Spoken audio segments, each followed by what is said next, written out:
Good morning guys, May 24, 2026, 56 degree Fahrenheit, it's Sunday.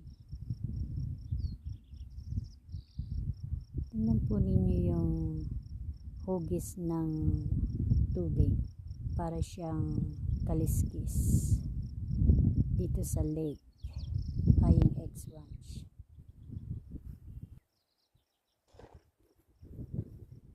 Namimingwit po tayo.